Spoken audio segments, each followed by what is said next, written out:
എല്ലാവർക്കും നമസ്കാരം. ഞാൻ ആനന്ദ് ചന്ദ്രശേഖരൻ. മഹാഭാരതം കഴിഞ്ഞ ഭാഗത്തിൽ സൂര്യദേവൻ കർണന് മുന്നറിയിപ്പ് നൽകുവാനായി സ്വപ്നത്തിൽ ദർശനം നൽകുന്നത് വരെയാണ് നമ്മൾ കേട്ടത്. മഹാഭാരതം തുടരുന്നതിന് മുൻപായി ഒരു കാര്യം പറഞ്ഞുകൊള്ളട്ടെ. മഹാഭാരതം ഭാരതത്തിന് അകത്തും പുറത്തുമായി അല്പം വ്യത്യാസങ്ങളോടെയാണ് പറയപ്പെടുന്നത്. ഉത്തരേന്ത്യൻ സംസ്ഥാനങ്ങളിലെ മഹാഭാരതവും ദക്ഷിണേന്ത്യയിൽ പ്രചാരത്തിലുള്ള മഹാഭാരതവും തമ്മിൽ പല വ്യത്യാസങ്ങളുമുണ്ട്, കഥാസന്ദർഭങ്ങളിലും കഥാഗതിയിലുമൊക്കെയായിട്ട്. എന്നാലും അവയൊക്കെ ചെറിയ വ്യത്യാസങ്ങൾ മാത്രമാണ്. അടിസ്ഥാനപരമായി മഹാഭാരതം എല്ലായിടത്തും ഏകദേശം ഒന്ന് തന്നെയാണ്. ഇപ്പോൾ ഞാൻ പറയുന്ന കർണൻ കവചകുണ്ടലങ്ങൾ ദാനം ചെയ്യുന്ന കഥാസന്ദർഭം ചില മഹാഭാരതം വെർഷൻസിൽ കുരുക്ഷേത്ര യുദ്ധം തുടങ്ങുന്നതിന് തൊട്ടു മുൻപായി സംഭവിക്കുന്നതായും മറ്റ് ചില വെർഷൻസിൽ ഭീഷ്മ പിതാമഹൻ യുദ്ധത്തിൽ വീണതിന് ശേഷം കർണൻ യുദ്ധം ചെയ്യുവാൻ പോകുന്നതിന് തൊട്ടു മുൻപായി നടക്കുന്നതായും എല്ലാം കാണാൻ കഴിയുന്നതാണ്. അത് കാര്യമാക്കേണ്ടതില്ല. കർണൻ കവചകുണ്ടലങ്ങൾ ദേവേന്ദ്രന് ദാനം ചെയ്യുന്നു എന്നതാണ് പ്രധാനം. യുദ്ധം തുടങ്ങുന്നതിന് മുൻപായി അത് സംഭവിക്കുന്നു എന്നാണ് ഞാൻ പറയുന്നത്. അത് കഥാഗതിയെ കാര്യമായി ബാധിക്കുന്നില്ല. നമുക്ക് ഇനി മഹാഭാരതത്തിലേക്ക് തിരിച്ചു പോകാം. അങ്ങനെ സൂര്യദേവൻ സ്വപ്നത്തിൽ കർണന് മുന്നറിയിപ്പ് നൽകി. അടുത്ത ദിവസം ദേവേന്ദ്രൻ കവചകുണ്ടലങ്ങൾ ദാനമായി ചോദിച്ച് കർണന്റെ സമക്ഷം എത്തുമെന്ന്. അടുത്ത ദിവസം പതിവ് പോലെ കർണൻ തൻ്റെ കൊട്ടാരത്തിന് പുറത്തായി തടിച്ചുകൂടിയ നിർധനർക്ക് അവർക്ക് ആവശ്യമായത് ദാനമായി നൽകി. കർണനിൽ നിന്നും ദാനം ലഭിക്കുവാനായി വന്നവരുടെ നീണ്ട നിര തന്നെ രൂപപ്പെട്ടിരുന്നു. ആ കൂട്ടത്തിൽ കർണന്റെ കണ്ണുകൾ ദേവേന്ദ്രനെ തിരഞ്ഞു. കണ്ടെത്തുവാൻ കഴിഞ്ഞില്ല. ദാനം തുടർന്നുകൊണ്ടേയിരുന്നു. ദാനം സ്വീകരിക്കുവാനായി എത്തിയവരുടെ തിരക്ക് പതിയെ കുറഞ്ഞു തുടങ്ങി. കർണന്റെ സഹോദരനായ ശോണൻ ആശ്വാസത്തോടെ സന്തോഷത്തോടെ കർണനോട് പറഞ്ഞു, സ്വപ്നം വെറും സ്വപ്നം മാത്രമാണ് ജ്യേഷ്ഠ. ദേവേന്ദ്രൻ വന്നില്ലല്ലോ, നന്നായി. ഇന്ന് ദാനം സ്വീകരിക്കുവാൻ എത്തിയവരിൽ ഇനി വളരെ കുറച്ച് ആൾക്കാർ മാത്രമാണ് ബാക്കിയുള്ളത്. കർണൻ അത് കേട്ട് ഒന്നും പറഞ്ഞില്ല. അപ്പോൾ കർണന്റെ കൊട്ടാരത്തിന്റെ മുഖ്യ കവാടത്തിലൂടെ ഒരു വൃദ്ധ ബ്രാഹ്മണൻ ശങ്കിച്ച് അകത്തേക്ക് നടന്നു വന്നു. കർണൻ ചോദിച്ചു, ആരാണ്?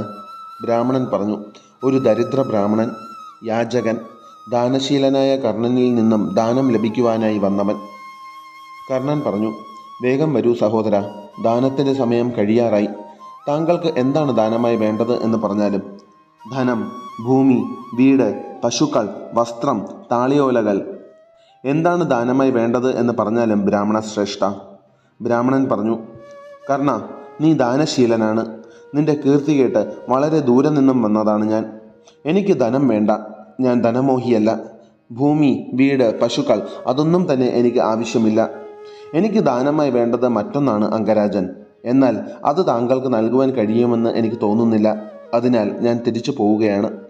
കർണൻ പെട്ടെന്ന് എഴുന്നേറ്റ് തിരിച്ചു പോകുവാൻ ഒരുങ്ങിയ ബ്രാഹ്മണനോടായി പറഞ്ഞു, ദയവ് ചെയ്ത് അങ്ങ് എൻ്റെ കീർത്തിയെ കളങ്കപ്പെടുത്തരുത്. അങ്ങ് എന്താവശ്യപ്പെട്ടാലും ഞാനത് ദാനമായി നൽകും. എൻ്റെ പ്രാണൻ വേണമെങ്കിൽ അതും. കർണന് മുന്നിൽ നിന്നും ആരും തന്നെ വെറും കൈയോടെ മടങ്ങിയിട്ടില്ല. അങ്ങയ്ക്ക് എന്ത് വേണമെന്ന് പറഞ്ഞാലും.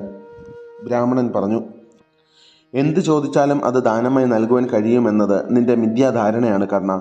എനിക്ക് ദാനമായി വേണ്ടത് താങ്കളുടെ കവചകുണ്ടലങ്ങളാണ്. അത് ദാനമായി നൽകുവാൻ നിനക്ക് കഴിയുമോ കർണ? ഇടിമിന്നലേറ്റതുപോലെ കർണൻ നിന്നു.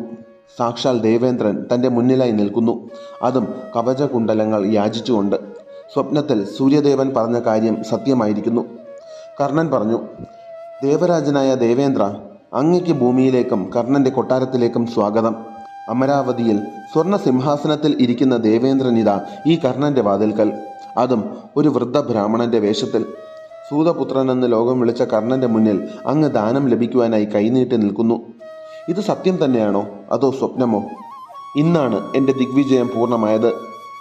4 ദിക്കുകൾക്ക് മുകളിലായി 5ാമത്തെ ദിക്കിലുള്ള സ്വർഗവും ഞാൻ ഇന്ന് കീഴടക്കിയിരിക്കുന്നു.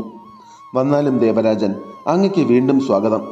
കർണന്റെ വാക്കുകൾ കേട്ട് ദേവേന്ദ്രൻ അത്ഭുതപ്പെട്ടു. അദ്ദേഹം ഓർത്തു, അപ്പോൾ കർണൻ തൻ്റെ വരവ് പ്രതീക്ഷിച്ചു തന്നെ നിൽക്കുകയായിരുന്നു. കർണൻ തുടർന്നു, ദേവരാജൻ, അങ്ങയ്ക്ക് കവചകുണ്ടലങ്ങൾ ദാനമായി നൽകുവാൻ ഞാൻ തയ്യാറാണ്. എന്നാൽ അഭേദ്യമായ ഈ കവചകുണ്ടലങ്ങൾ എങ്ങനെ എൻ്റെ ശരീരത്തിൽ നിന്നും വേർപെടുത്തണം എന്ന് എനിക്കറിയില്ല. ഞാൻ മരണപ്പെടുവാൻ പോലും തയ്യാറാണ് ഇതിനായി. ഞാൻ മരിച്ചു കഴിഞ്ഞാൽ എൻ്റെ ശരീരം ജീർണിക്കുകയും അവസാനം അവശേഷിക്കുന്ന എൻ്റെ കവചകുണ്ടലങ്ങൾ കേടുപാടുകൾ കൂടാതെ അങ്ങയ്ക്ക് സ്വന്തമാക്കുവാൻ കഴിയുകയും ചെയ്യും. അത് അങ്ങയ്ക്ക് സമ്മതമല്ലെങ്കിൽ ഈ കവചകുണ്ടലങ്ങൾ എൻ്റെ ശരീരത്തിൽ നിന്നും വേർപെടുത്തുവാൻ ഉള്ള ഒരു ഉപായം എനിക്ക് അങ്ങ് പറഞ്ഞു നൽകിയാലും. ഇവ എങ്ങനെ വേർപെടുത്തണം എന്ന് എനിക്കറിയില്ല. അവ എൻ്റെ ശരീരത്തിൻ്റെ ഭാഗമാണ്. അവ എൻ്റെ ശരീരത്തോടൊപ്പം ഉരുകിച്ചേർന്നിരിക്കുകയാണ്. ബ്രാഹ്മണ വേഷധാരിയായ ദേവേന്ദ്രൻ പറഞ്ഞു. നീ അപ്പോൾ എൻ്റെ ആഗമനം പ്രതീക്ഷിച്ചു നിൽക്കുകയായിരുന്നു അല്ലേ കർണ? കവചകുണ്ടലങ്ങൾ വേർപെടുത്തുവാനുള്ള വഴി ഞാൻ നിനക്ക് പറഞ്ഞു തരാം. ദാനശീലൻ എന്ന നിന്റെ കീർത്തി കളങ്കപ്പെടുകയില്ല. അരയിൽ നിന്നും വാൾ വലിച്ചൂരിയാലും കർണ, വാൾ നീ സ്വന്തം മുഖത്ത് പ്രയോഗിച്ചാലും അപ്പോൾ കവചത്തിൻ്റെ ഒരു ഭാഗം അടർന്നു വരും. അത് പിടിച്ചു വലിച്ചുകൊണ്ട് നിനക്ക് കവചം വേർപെടുത്തുവാൻ കഴിയും, മരത്തിൻ്റെ തോൽ ഉരിയുന്നത് പോലെ. കർണൻ സന്തോഷത്തോടെ ദേവേന്ദ്രനോട് പറഞ്ഞു. അങ്ങ് ധന്യനാണ്. അങ്ങയിലൂടെ എനിക്ക് അനന്തമായ കീർത്തി ഇന്ന് കൈവരുന്നു. ഇത്രയും പറഞ്ഞുകൊണ്ട് കർണൻ സ്വർണ്ണ താമരപ്പൂ പോലെ സുന്ദരമായ സ്വന്തം മുഖത്ത് വാൾ പ്രയോഗിച്ചു. ദേവേന്ദ്രൻ പറഞ്ഞതുപോലെ കവചത്തിൻ്റെ ഒരു കുഞ്ഞു ഭാഗം അടർന്നു വന്നു. ആ കാഴ്ച കണ്ടു നിന്നവർ പരിഭ്രാന്തരായി. ദാനശീലൻ എന്ന പേര് നിലനിർത്തുവാനായി കർണൻ എത്ര ഭയാനകമായ കാര്യമാണ് ചെയ്യുവാൻ മുതിരുന്നത്. കർണൻ മരത്തിൻ്റെ പുറംചട്ട ഉരിയുന്നത് പോലെ സ്വന്തം ശരീരത്തിൽ നിന്നും കവചം വേർപെടുത്തുവാൻ ആരംഭിച്ചു. കവചം നീക്കപ്പെട്ട സ്ഥലങ്ങളിൽ നിന്നും രക്തം പുറത്തേക്ക് ഒഴുകുവാൻ തുടങ്ങി. സ്വർണ്ണ കവചത്തിൽ ചുടുചോര ഒലിച്ചിറങ്ങി. കണ്ടു നിന്നവർ ആ കാഴ്ച കണ്ട് ഭയന്ന് വിറച്ചു. പ്രാണൻ പോകുന്ന വേദന സഹിച്ചും കർണൻ ഒരു ചെറു പുഞ്ചിരിയോടെ തൻ്റെ അഭേദ്യമായ കവചം വേർപെടുത്തുകയാണ് ശരീരത്തിൽ നിന്നും. ഈ കാഴ്ച കണ്ടു നിൽക്കുവാൻ ശക്തിയില്ലാതെ കർണൻ്റെ ഭാര്യമാരായ വൃഷാലിയും സുപ്രിയയും കുഴഞ്ഞു വീണു. കർണൻ്റെ ദേഹത്ത് നിന്നും ചുടുചോര ഒഴുകി. വസ്ത്രം അഴിക്കുന്നത് പോലെ കർണൻ സ്വന്തം കവചം ശരീരത്തിൽ നിന്നും വേർപെടുത്തി അത് ദേവേന്ദ്രന് നൽകി. കാതുകളിലെ കുണ്ടലങ്ങൾ മുറിച്ച് കർണൻ കവചത്തിന് മുകളിലായി വച്ചു. എന്നിട്ട് പ്രപഞ്ചം കീഴടക്കിയതുപോലെ ചിരിച്ചു. അതിമനോഹരമായ മുഖം അപ്പോൾ വികൃതമായിരുന്നു. രക്തം കട്ടപിടിച്ച് കിടക്കുന്ന ശരീരവും മുറിക്കപ്പെട്ട കാതുകളുമായി കർണൻ വിരൂപനായി കാണപ്പെട്ടു. അതിസുന്ദരനായിരുന്ന കർണനെ ഇപ്രകാരം കണ്ട് കർണൻ്റെ വളർത്തമ്മയായ രാധ മോഹാലസ്യപ്പെട്ട് വീണു. ദിഗ്വിജയിയും സുന്ദരനുമായ കർണൻ്റെ ഈ രൂപം കണ്ട് എല്ലാവരും കണ്ണീരൊഴുക്കി. കാട്ടുതീയിൽ പാതി കരിഞ്ഞു നിൽക്കുന്ന മരം പോലെ കർണൻ ദേവേന്ദ്രന് മുന്നിലായി തൊഴുകൈകളോടെ നിന്നു. കർണൻ ദേവേന്ദ്രൻ്റെ ചരണങ്ങൾ തൊട്ട് വന്ദിച്ചു. ദേവേന്ദ്രൻ രക്തത്തിൽ കുളിച്ചു നിൽക്കുന്ന കർണനെ അനുഗ്രഹിച്ചുകൊണ്ട് കർണനെ തൊട്ടതും കർണൻ്റെ ശരീരത്തിൽ ത്വക്ക് രൂപപ്പെടുവാൻ തുടങ്ങി. അല്പനേരത്തിൽ തന്നെ കർണൻ്റെ ശരീരം ചർമ്മത്താൽ പൊതിയപ്പെട്ടു. ഇപ്പോൾ കർണൻ അഭേദ്യമായ കവചകുണ്ടലങ്ങളോട് കൂടിയ ദിവ്യപുരുഷനല്ല. എല്ലാ മനുഷ്യരെയും പോലെ മൃദുവായ ചർമ്മമുള്ള സാധാരണ മനുഷ്യനായി കർണൻ മാറപ്പെട്ടു.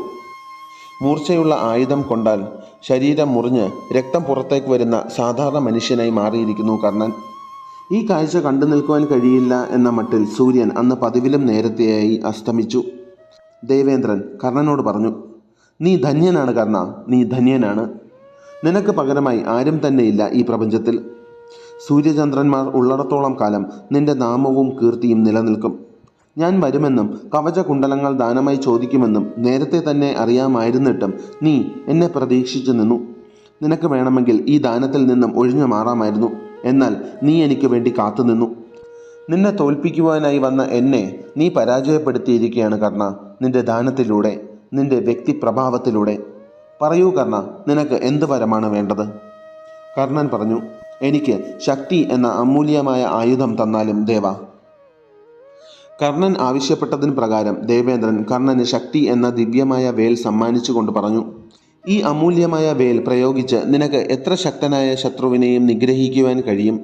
ആർക്കും ഈ ആയുധത്തിൽ നിന്നും രക്ഷപ്പെടുവാൻ കഴിയുകയില്ല. അത്ര ശക്തമാണ് ഈ വേൽ. എന്നാൽ ഇത് നിനക്ക് ഒരൊറ്റ പ്രാവശ്യമേ പ്രയോഗിക്കുവാൻ കഴിയുകയുള്ളൂ. ഈ വേൽ നീ പ്രയോഗിച്ചാൽ അത് ശത്രുവിനെ നിഗ്രഹിച്ച് തിരിച്ച് എന്നിൽ വന്ന് ലയിക്കുന്നതായിരിക്കും. കർണൻ ദേവേന്ദ്രനെ വണങ്ങിക്കൊണ്ട് ആ വേൽ സ്വീകരിച്ചു.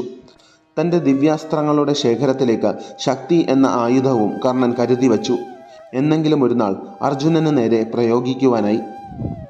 ദേവന്മാരുടെ രാജാവായ ദേവേന്ദ്രൻ കർണനിൽ നിന്നും ദാനമായി ലഭിച്ച കവചകുണ്ടലങ്ങളും കൊണ്ട് നടന്നകന്ന് അപ്രത്യക്ഷനായി. ഈ രംഗം കണ്ടു നിന്നവർ ആർത്തു വിളിച്ചു. ദാനശീലൻ കർണൻ വിജയിക്കട്ടെ, ദിഗ്വിജയി കർണൻ നീനാൾ വാഴട്ടെ. തൽക്കാലം മഹാഭാരതത്തിൻ്റെ ഈ ഭാഗം ഞാൻ ഇവിടെ വച്ച് നിർത്തുകയാണ്. എല്ലാവർക്കും ഈ ഭാഗം ഇഷ്ടമായെന്ന് ഞാൻ പ്രതീക്ഷിക്കുന്നു. നിങ്ങളുടെ അഭിപ്രായങ്ങൾ കമൻസിലൂടെ അറിയിക്കുവാനും വീഡിയോ ഇഷ്ടമായെങ്കിൽ ലൈക്ക് ചെയ്യുവാനും മറക്കാതിരിക്കുക. നന്ദി.